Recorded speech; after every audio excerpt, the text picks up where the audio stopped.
ayat 31 sampai 46. Sekali peristiwa, Yesus berkata kepada murid-muridnya, apabila Putra Manusia datang dalam kemuliaannya dan semua malaikat bersama-sama dengan Dia, maka Dia akan bersemayam di atas tahta kemuliaannya. Lalu semua bangsa akan dikumpulkan di hadapannya, dan Ia akan memisahkan mereka seorang dari yang lain, sama seperti gembala memisahkan domba dari kambing. Ia akan menempatkan domba-domba di sebelah kanannya dan kambing-kambing di sebelah kirinya. Raja itu akan berkata kepada mereka yang di sebelah kanannya, mari, hai kamu yang diberkati oleh Bapa-Ku, terimalah kerajaan yang telah disediakan bagimu sejak dunia dijadikan. Sebab ketika aku lapar, kamu memberi aku makan. Ketika aku haus, kamu memberi aku minum. Ketika aku seorang asing, kamu memberi aku tumpangan. Ketika aku telanjang, kamu memberi aku pakaian. Ketika aku sakit, kamu menjenguk aku. Ketika aku di dalam penjara, kamu mengunjungi aku. Lalu orang-orang benar itu akan berkata kepadanya, Tuhan, kapan kami melihat Engkau lapar dan kami memberi Engkau makan, atau haus dan kami memberi Engkau minum? Kapan kami melihat Engkau sebagai orang asing dan kami memberi Engkau tumpangan, atau telanjang dan kami memberi Engkau pakaian? Kapan kami melihat Engkau sakit atau dalam penjara dan kami mengunjungi Engkau? Raja itu pun akan menjawab mereka, sesungguhnya aku berkata kepadamu, segala sesuatu yang kamu lakukan untuk salah seorang dari saudaraku yang paling hina ini, kamu telah melakukannya untuk aku. Lalu raja itu akan berkata juga kepada mereka yang di sebelah kirinya, nyala dari hadapanku, hai kamu orang-orang terkutuk, nyala ke dalam api yang kekal, yang telah disediakan untuk iblis dan malaikat-malaikatnya. Sebab ketika aku lapar, kamu tidak memberi aku makan. Ketika aku haus, kamu tidak memberi aku minum. Ketika aku seorang asing, kamu tidak memberi aku tumpangan. Ketika aku telanjang, kamu tidak memberi aku pakaian.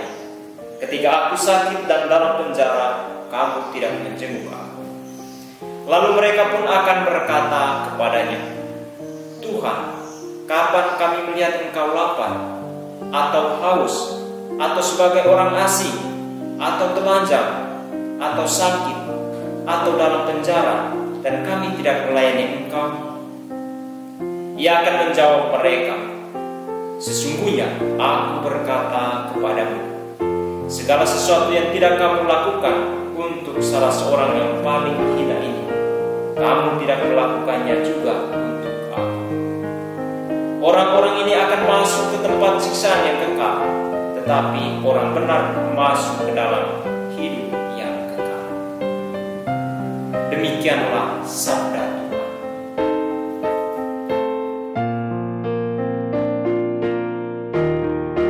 Pace Ebene, saudara dan saudari yang terkasih, selamat berhari Minggu untuk kita semua. Pada hari ini, bersama Gereja Universal, kita merayakan Hari Raya Kristus Raja Semesta Alam. Hari Minggu ini merupakan puncak dari perjalanan liturgi masa biasa sebelum kita memasuki masa Advent. Bacaan-bacaan suci yang diperdengarkan kepada kita pada hari ini mengetengahkan keselamatan yang datang dari Kristus yang meraja karena cinta dan keadilan. Dalam bacaan pertama, kita mendengarkan bahwa kuasa Kristus atas alam semesta dilaksanakan bagaikan gembala yang mengumpulkan domba-domba yang tercerai, mengembalikan yang sesat dan yang hilang, merawat dan menguatkan yang sakit, dan menuntunnya ke pembalingan. Dalam bacaan kedua, Rasul Paulus menegaskan bagaimana Kristus sebagai Raja atas segala-galanya memegang pemerintahan sebagai raja, serta Allah menjadi segala-galanya bagi semua orang. Dalam bacaan Injil dikatakan bahwa zaman akan berakhir, yaitu ketika Kristus berdiri sebagai hakim, mengadili umat manusia dengan keadilan yang sesuai kebenaran.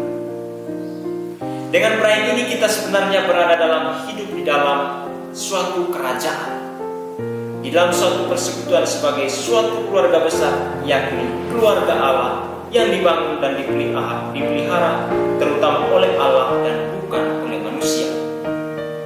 Dan Kristuslah yang meraja di dalamnya. Allah adalah fondasi dari pembangunan persekutuan hidup di dalam kerajaan atau keluarga Allah. Hidup di dunia ini merupakan perjuangan bagi manusia. Sekurang-kurangnya ada dua hal yang harus diperjuangkan manusia, yakni membebaskan diri dari kelekatan pada kejasmanian tubuhnya yang berjalan ke arahnya sendiri, dan mengembangkan pribadinya sebagai gambar pribadi Allah Tritunggal, yakni pribadi suci.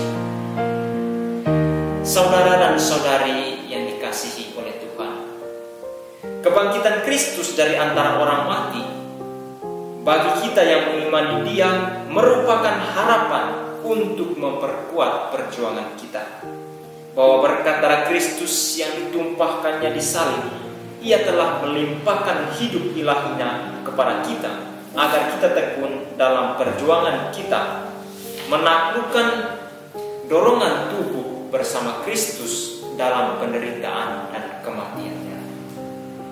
Kebangkitan Kristus inilah yang bagi kita umat manusia membuktikan bahwa Kristus sebagai manusia mengalahkan maut serta meraja selama-lamanya. Persekutuan hidup di dalam kerajaan atau keluarga Allah adalah rencana dan kehendak Tuhan sendiri bagi kita. Dalam rencananya, Tuhan menghendaki agar kita semua hidup dalam persekutuan keluarganya. Saudara dan saudari yang dikasihi oleh Tuhan, berdasarkan bacaan suci pada hari ini, ada beberapa hal yang perlu kita renungkan dalam peziarah hidup kita di dunia ini. Yang pertama, keterlibatan pribadi. Dalam kerajaan Allah, keluarga yang didasarkan cinta kasih serta dihidupkan olehnya merupakan persekutuan pribadi-pribadi yang di dalamnya ada semangat kasih, partisipasi, dan keterlibatan pribadi dalam dinamika hidup bersama. Yang kedua, keadilan dalam memberi cinta dan perhatian. Tuhan sendiri menunjukkan cinta yang sama terhadap semua umatnya. Dalam semangat yang sama ini juga, kita sebagai satu keluarga dalam Allah akan bertahan dalam persekutuan hidup bersama apabila ada keadilan cinta dan perhatian kepada sesama. Hal yang ketiga, kepedulian terhadap orang kecil. Perhatian yang khusus terhadap orang-orang seperti ini bukan suatu perwujudan cinta yang tidak adil. Orang yang kecil, hina, dan menderita adalah orang yang layak mendapat cinta dan perhatian yang istimewa. Dengan demikian, ketika kita melakukan hal ini, kita juga mengambil bagian dalam apa yang dilakukan oleh Kristus sendiri. Saudara dan saudari yang dikasihi oleh Tuhan, dalam setiap pergumulan hidup kita di dunia ini, banyak tantangan yang kita hadapi yang kadang membuat kita putus asa dan kecewa. Yesus dalam bacaan pada hari ini mengingatkan kita bahwa kebaruan hidup ada dalam persatuan dengan Dia. Yesus telah mengalahkan dunia dengan cintanya dan meraja atas semesta alam. Kristus yang bangkit, menang atas maut, juga telah meraja di dalam hati kita masing-masing, yang memampukan kita untuk bertindak sesuai dengan kehendak Allah, mencerminkan cinta dan keadilan bagi siapa saja yang kita jumpai dalam kehidupan kita setiap hari. Semoga Semoga Tuhan memberkati kita semua. Amin. Pace Ebed.